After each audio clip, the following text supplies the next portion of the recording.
آج ہم بات کر رہے ہیں پاکستان کے ایک بہت اہم قانون پر، control of narcotic substances act, جو 1997 کا ہے۔ جی بالکل۔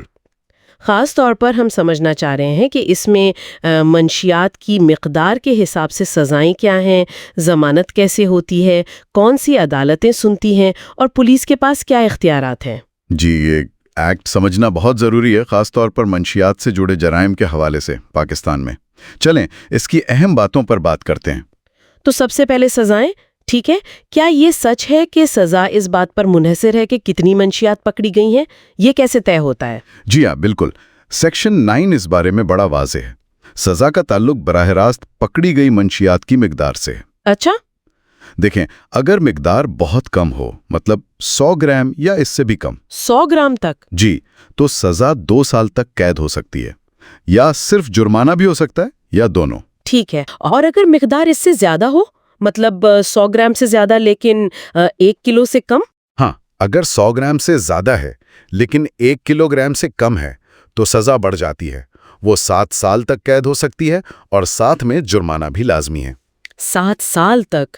اچھا، اور اگر 1 کلو گرام سے بھی زیادہ ہو؟ پھر تو سزائیں بہت زیادہ سنگین ہیں، مطلب سزائیں موت تک ہو سکتی ہے۔ سزائے موت منشیات پر؟ جی، سزائے موت یا پھر عمر قید یا 14 سال تک قید، اور اس کے ساتھ جرمانہ بھی 10 لاکھ روپے تک ہو سکتا ہے۔ یہ تو واقعی بہت سخت ہے۔ کیا مقدار کے حوالے سے کوئی اور بھی خاص بات ہے؟ ہاں، ایک بہت اہم نکتہ ہے، اگر مقدار 10 کلو گرام سے بھی زیادہ ہونا، 10 کلو سے زیادہ؟ جی، تو قانون کہتا ہے کہ سزا عمر قید سے کم نہیں ہو سکتی۔ یہ دراصل بڑے پیمانے پر جو اسمگلنگ ہوتی ہے اس کی روک تھام کے لیے۔ سمجھ گئی۔ اتنی سخت سزائیں ہیں تو کیا ان جرائم میں ضمانت آسانی سے مل جاتی ہے؟ نہیں، بالکل نہیں۔ سیکشن 51 اس معاملے میں بہت سخت ہے۔ اچھا، جن جرائم میں سزائے موت ہو سکتی ہیں ان میں تو ضمانت کا سوال ہی پیدا نہیں ہوتا۔ بالکل نہیں۔ جی، اور جو دوسرے سنگین جرائم ہیں ان میں بھی ضمانت عام طور پر نہیں ملتی۔ عدالت صرف بہت ہی خاص حالات میں، وہ بھی ٹھوس وجوہات دیکھ کر اور اکثر بھاری زر ضمانت لے کر ہی منظور کرتی ہے۔ یعنی ضمانت لینا آسان کام نہیں ہے۔ اچھا، یہ تو ہو گئی سزا اور ضمانت۔ اب یہ بتائیں کہ یہ مقدمات چلتے کہاں ہیں؟ کون سی عدالتیں سنتی ہیں؟ عام عدالتیں؟ نہیں، عام عدالتیں نہیں۔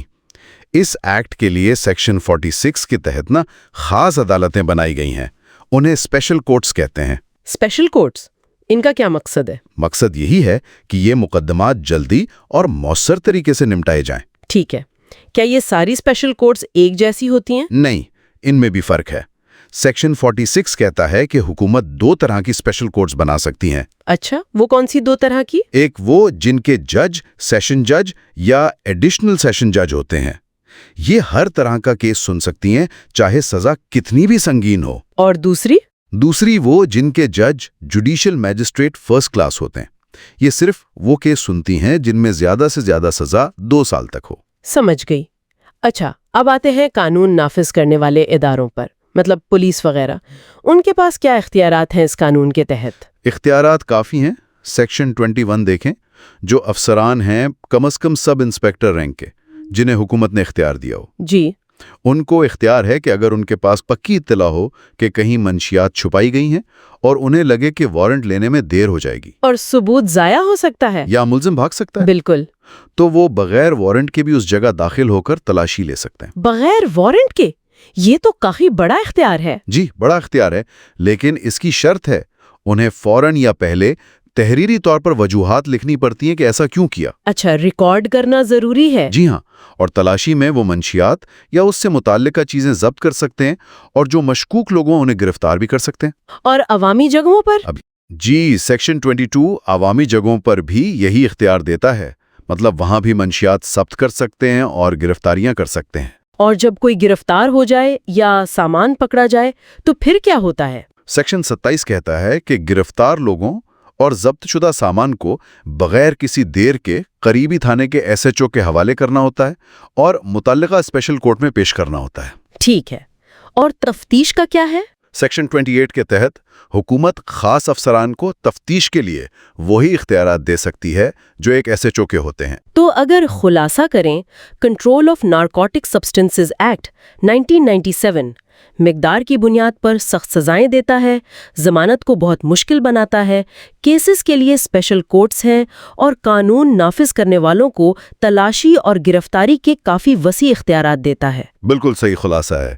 یہ ایک جامع اگرچہ کافی سخت قانونی فریم ورک ہے۔ یہاں ایک اور چیز قابل ذکر ہے، وہ ہے سیکشن 29۔ سیکشن 29 وہ کیا کہتا ہے؟ وہ کچھ حالات میں جسے پریزمپشن آف گلٹ کہتے ہیں، وہ لاگو کرتا ہے۔ مطلب اگر کسی کے قبضے سے کوئی غیر قانونی چیز جیسے منشیات ملتی ہے تو قانون یہ فرض کر سکتا ہے کہ جرم اسی نے کیا ہے۔ اچھا، مطلب اب اسے ثابت کرنا ہوگا کہ وہ بے گناہ ہے؟ جی بالکل۔ ثبوت کا بوجھ عام طور پر استغاثہ پر ہوتا ہے، لیکن یہاں کچھ حالات میں یہ ملزم پر آ جاتا ہے۔ یہ ایک بہت اہم اور بعض اوقات متنازعہ پہلو ہے اس قانون کا۔ یہ واقعی ایک اہم نقطہ ہے، اس پر سوچنا چاہیے۔